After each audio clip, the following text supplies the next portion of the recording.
So let's get started with Reaper. So when you first start Reaper, you should see a window that's very similar to this.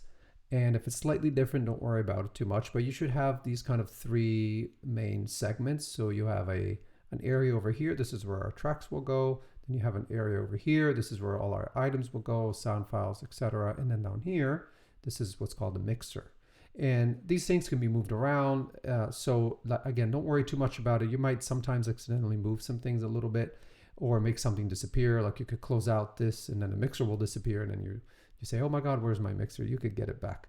So don't worry too much. If you have any, if your Reaper doesn't look anything like this, then I suppose there might be something wrong. So you might want to let me know. Okay, very good. So first thing we should do is make sure we have our sound or our audio interface set up properly. So when you play back audio and record audio, your computer will automatically, unless you specify, it should automatically use your computer kind of inside kind of internal audio interface, which generally won't be very good, particularly as far as recording goes. So, but it is what it is. So if you're trying to let's say you have an audio interface. Now, in this case, I'm using a Zoom audio interface. It's actually a Zoom recorder that also doubles as an audio interface. And so if we go to Options, Preferences, down here where it says Device, this is where you select your device. Okay. Now, actually, I'm recording. I take this back. I'm recording using a different program called OBS, and there I'm using my audio interface. But what I'm doing here is I actually created what's called a multi-output device. And the reason is so that I can play audio in Reaper and hear it through my headphones and make sure that it records on your end. So this is a little bit unusual, but normally if I was just testing out some files, I would use the system default device or yeah, I wouldn't say none. It would usually be the one at the top. Now, if you're on a PC, you might have to experiment. I actually don't really know. But it's, I haven't used the PC in so long, I can't remember. But it's just basically, there should be only a couple of options. If you're using your own audio interface, like in this case right here, I have an audio interface connected called H&F series serial track USB. This is my Zoom interface. It's an F series, so that's why it's listed over here. And if I select this, then my audio will go out through the headphone output of my interface, and the incoming audio will come from the microphone connected to that interface, if that makes sense. But anyway, so if you don't have an audio interface, just use the default. If you do, then make sure you select it over here, or else Reaper will most likely automatically assume that you're going to use the computer audio interface. Okay, good. Now that that's out of the way, let's go ahead and create a track. So how do you create a track? You can do it a couple of different ways. You can double click, and that creates a track, and you can keep doing this over and over. And each of these tracks can host any kind of video, audio, whatever it is. I mean, for most part, we're going to be using audio, but it could be MIDI as well. And so I'm going to delete that. That's one way to do it. Another way to do it is you do on a Mac, you do Command T, or on a PC would be Control T, probably. And another way to do it is you go to Track, Insert New Track. So all three of these ways give you the same result. Now, did you notice that when I started adding tracks, they automatically get added over here? That's because this is like your mixer view. So I can control volume and things like that from here. And if you notice, when I start to move this slider, this knob moves, so those are connected, okay? So, but we won't need to worry about this now. This really only is useful when you have a lot of tracks, but in our case, we're just using one for now. Okay, and then another way, so I guess that's a fourth way, is to just insert some sort of audio file. So what I'm going to do is I'm going to go to Insert, and I'm going to show you two ways to do this as well. Actually, there's at least three that I can think of. So one way is I just go to Media File, Insert Media File. I find my sound file. It's going to be this one called De Profundis Sample 2. It could be any kind of sound file. So Reaper will read MP3 files, WAV files, AIFF files, any kind of.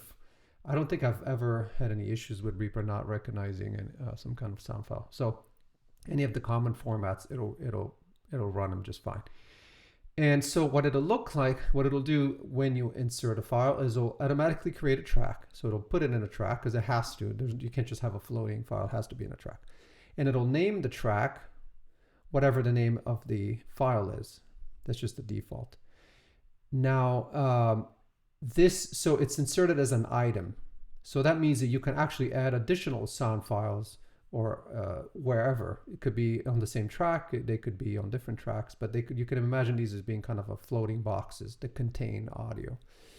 Now, another way that I mentioned is you can go to View and find your Media Explorer. And then in the Media Explorer, you can now actually kind of navigate through your hard drive and test things out. Like you could go here and you can actually get a preview. You can hear what something sounds like. And then only when you're happy with it, you can just drag it. You can actually directly drag it and drop it. So and let's it has arms. say this little file right here, I can just drag it and drop it right here. Okay?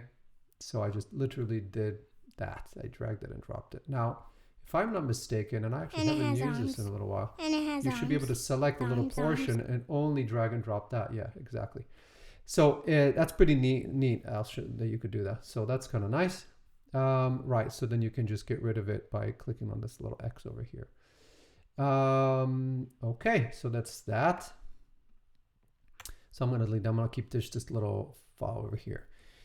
Okay, so we've opened a sound file. So to play it back, you can just rewind, and you see the play bar over here can be moved around. But if you click rewind, it just goes to the beginning. But you can also just click around, and it'll move to different places. Okay, so I can click here and start from here.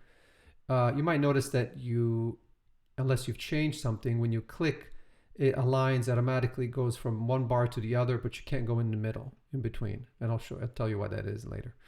Let's go back to the beginning, and then I can just press the space bar or press play, and now it plays my little sound file.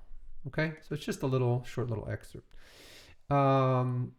Okay, so you can make general changes to the things like time signature. So every project is automatically assigned kind of a time signature and a tempo. Now, this doesn't always matter. For instance, if you're working with audio, with vocal tracks that are not singing, but let's say I don't know, podcast, you wouldn't worry about any of that. So in that case, you would set up Reaper slightly differently.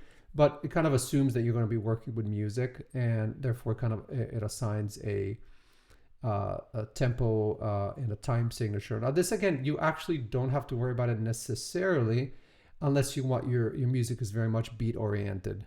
So if your song is in 4/4 and you really want something to happen on beat 3, measure 3, then of course you definitely want to follow that. But what this will do is it'll affect the grid. So if I change the tempo now to 3/4, let me actually put the right thing, 3-4, the grid changes. So now that I have these kind of thicker, this little marker over here every 3 beats instead of every 4. Now nothing else has changed. So my sound file plays exactly the same because it's not really, but what you could do then now is arrange this so that every 2 measures something happens, etc. So that's why that's useful, okay? I'm gonna go back to 4/4. Then you also have your BPM. This has to do, well, you know what BPMs are, with the tempo. Now, the interesting thing is you have BPMs, you also have playback rate. The difference between the two is that the BPMs do not affect pitch. They will affect, at least not normally, they won't affect the pitch. It'll play back at in the same key, let's say, if it has a key. But the tempo will change. So if I change this to 180, if you remember this is 120, okay? Now again, this piece is actually not meant to have a tempo, so it's kind of a weird example. But if I change it to 180, now listen to what happens, right? So it basically shrunk the project so that it goes by faster, but the pitch didn't change. And if I undo it, now the reason it shrunk it because it's now taking less time, it goes by faster. But if I change the playback rate, that actually will affect the pitch, right? So it's kind of like a record. So if you go to 2, then it's twice. It takes half as long, and it's also an octave higher. Anyway, so these particular things may not all be that useful depending on what you're doing, but anyway, this is what they are. And good. Okay, so you can. Okay, so we can also go to project settings. So file, project settings, and then in here we can. Here's the window. We can change some of these things directly for here. We can change the BPM, and we can change the time signature, and lots of other parameters, some of which we will get into later, the sampling rate, and that sort of thing. Okay, so good. And all right. Oh, yes, one last thing I almost forgot. I want to mention how to rename a track. So if you don't like the name of this, let's say you just want to call it track 1, you just double click in here and you say track. Oops, track. That's not what I meant to do. Track 1. You can also change the color of tracks. You can just right click on a track, and this is kind of a very common feature in Reaper. You can right click on things to see what they are and what they do. You can also often hover over buttons and it tells you what it is. So for instance, over here, this is metronome, this is redo, can't redo, undo. So if I right click over here, you can go to track color, and you have a whole bunch of options. You can say that you want one single custom color for this track, and you can say I want it to be orange, this particular orange, and you just click OK, and there it is. It's a really horrible color. Or you can do, if you're in a hurry, you could say choose a random color, and it'll. So let's say now you have 2 tracks. Okay, let's say we have these 2 additional tracks. We can right click, we select them both. Right click and then say set tracks to random colors. So now this is, you can't quite tell, but it's a little bit different, slightly different pink. So this is kind of nice if you have lots of tracks, you want it to be different colors, you can do that. So that's good. And all right, so let's talk about these buttons really quickly. They're pretty much self-explanatory. And again, you can just hover over these buttons. Now this bottom row we'll get into as we go, but right here you can just hover over and it tells you this is how you create a new project, and this is how you open a project that's pre-existing, this is how you save a project, and then this is your project settings. So we actually went a long way. We went to file, project settings, but we could have actually clicked on this button. As with Finale and other programs, there's always many ways to do the same thing. And then this is your undo button and your redo button, and then there's your metronome. So for instance, if we played back with the metronome on, we would actually hear a metronome, which doesn't really go with the track because again, the track is kind of open rhythmically. Good, and then these bottom buttons over here, I'll just mention really quickly what they are. This is auto crossfade.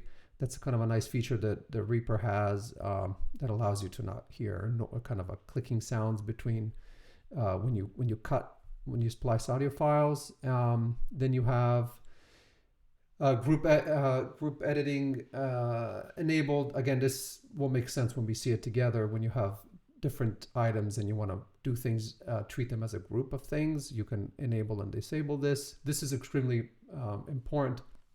Ripple editing. This has to do with what happens when I cut. So let's say that I have this sound file here, and then I have another one over here. What happens if I cut part of this? Does this one stay? Does this one get shifted all the way back, etc.? It's that kind of behavior over there. This has to do with envelopes, which we'll get into later. This turns the grid on and off. The grid is what you see right here. So if I click it, you now don't see grids. So if it bothers you for whatever reason. And this, the snap enable, this is very, very important. This has to do, now remember I said that if you click on different parts, you don't, in this case, you can't actually click in between beats. That's because you have snap enabled on. So it's snapping, like I'm clicking here, what it does is it goes to the closest and it snaps to it. So it assumes that you want to go to the nearest beat. And sometimes that makes sense to do it that way. But other times you want a finer control, so you just unclick it and now you can go anywhere. So let's say you're looking for a little specific moment, you wanted to really isolate it, you can now do this, which you couldn't do if this was on. And then lastly, the lock. This can do different things depending on how you set it up, but basically, let's say that you're really happy with what you have and you put this here because you can drag, items in different places, and you don't want it to be moved or messed up because you have 50 other things going on. You can lock it, but you actually have to right click on the lock and tell it what you want it to lock. So in this case, we want it to be, let's say we click on items, and at this point now we can no longer move it. Okay. So it's kind of like, I don't know, a safety feature, I suppose. If you have kids in the house, they like to move your items around. I don't know. I mean, it's kind of like if you're towards the end of a project maybe and you just don't want to mess something up, you could use that. I really don't use the lock very much, but maybe I should. Okay, so that's it for now.